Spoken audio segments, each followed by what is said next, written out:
अस्सलाम वालेकुम जी। आज सुपर 8 का पहला मैच है, पाकिस्तान वर्सेस न्यूजीलैंड। न्यूजीलैंड आपको पता है, पहले न्यूजीलैंड की बात करेंगे। न्यूजीलैंड इस वक्त बहुत अच्छा क्रिकेट खेल रही है। उनके सारे बैटिंग पोजीशन, साइफर्ट, फिर एलन, उसके बाद नीचे आके मिडल ऑर्डर में डेरन मिचेल, बीच में फिलिप, सारी पोजीशंस बड़ी सेट है। सब कोई बहुत अच्छा क्रिकेट खेल रहा है उनका टॉप ऑर्डर में। फिर उनकी बॉलिंग भी ज़बरदस्त है, led by there spinning captain. तो वो सारा भी उनके मामलात बड़े अच्छे चल रहे हैं। फास्ट बॉलिंग भी उनकी अच्छी है, जो भी फास्ट बॉलर उनका आए वो अपना काम करता है, और स्पिनर्स भी बड़े अच्छे हैं उनके पास।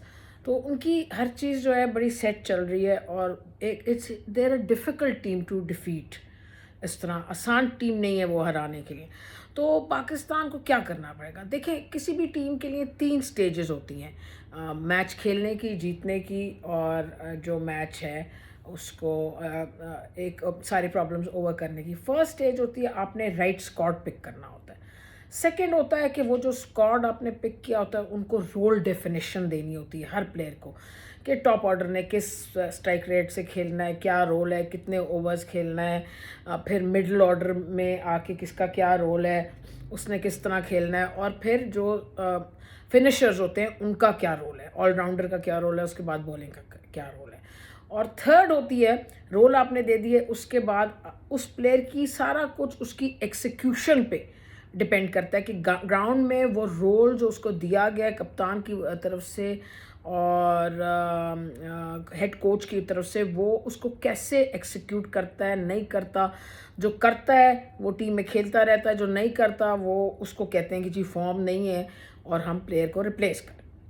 अब पाकिस्तान की गलतियां क्या है? पाकिस्तान ने ना तो स्क्वाड सही चूज़ किया। आपने बाबर आजम को चूज़ किया, मैंने बहुत दफ़ा कह चुकी हूँ, ब्रोकन रिकॉर्ड की तरह लगता है। फिर एक दफ़ा कह देती हूँ कि यार आप कैसे चूज़ कर सकते हैं जब एक प्लेयर बीबीएल खेल के आ रहा है 103 की स्ट्राइक रेट पे, और वो स्टीव स्मिथ वाला भी इंसिडेंट हुआ जब वो सिंगल रिफ्यूज़ किया और फिर स्मिथ ने खुद 32 रन्स बनाए। उससे पहले ये इस बीबीएल की बात नहीं है, ये कई सालों से ये मसला चला आ रहा है। जब से इवॉल्व किया है T20 ने, 2021 जब से नए एरा में आया पिछले 4-5 साल में, तो ये मसला बाबर का बढ़ता जा रहा है कि वो स्ट्राइक रेट से कोप नहीं कर सकता, और वीकनेसेस भी नज़र आ रही हैं against the left arm spinner, against the left arm pace bowler, leg spinner के अगेंस्ट भी नज़र आ रही है। तो टेक्निक में भी वीकनेसेस नज़र आ रही। तो अब करना ये था कि बाबर आजम को खुद डिसाइड करना था as a mature human being कि यार मैंने बस अब वनडे और टेस्ट खेलना है, लेकिन उसने नहीं डिसाइड किया। तो यार नहीं किया, लेकिन सेलेक्टर्स को क्या प्रेशर था कि उन्होंने इसको इन सारी वजूहात की बिना बावजूद भी सेलेक्ट कर दिया, और कप्तान के आर्म्स को, उसकी पोजीशन को वीक कर दिया कि यार वो बाबर आजम जैसा सीनियर प्लेयर है तो उसको ना सेलेक्ट करे तो मुसीबत, करे तो मुसीबत।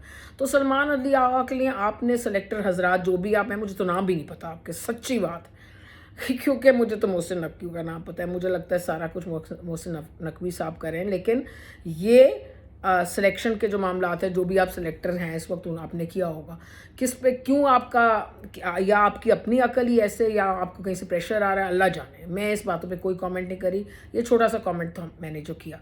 अब आपने उसको सिलेक्ट करके बाबर आजम को सारी मामलात दुश्वार कर दिए उसके लिए जो है कप्तान के लिए। अब आ गया, अब ये मामलात हैं, और अब आगे तीसरी बात कि एक्सिक्यूशन।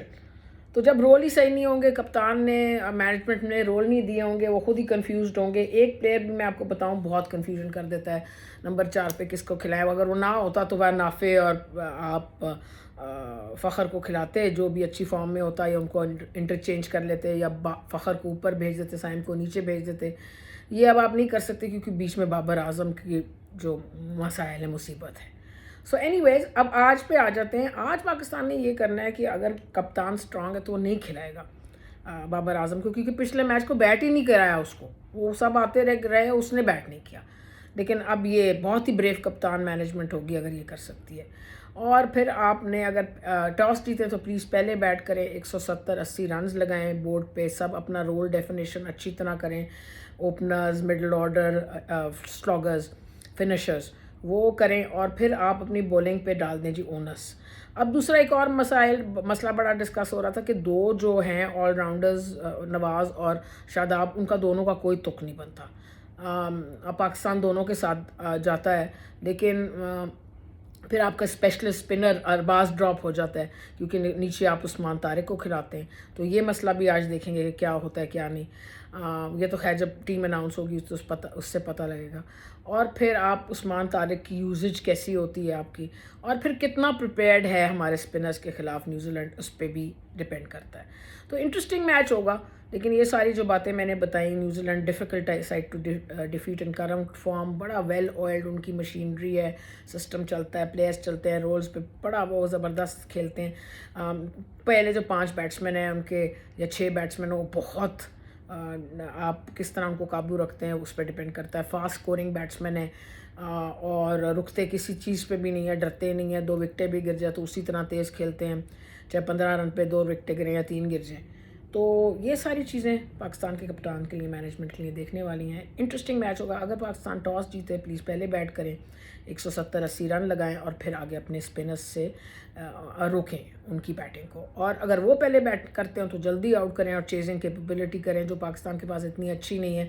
उन्होंने कहीं 170-80 रन बना दिए तो ये मुश्किल हो जाएगा, क्योंकि फिर अगर इनकी 1-2 विकेटें गिरती हैं ये पैनिक करते हैं। सो ये मेरा कुछ एनालिसिस है। चलें, take care of yourself, best of luck to Pakistan, and I hope you enjoy this analysis. Take care, bye.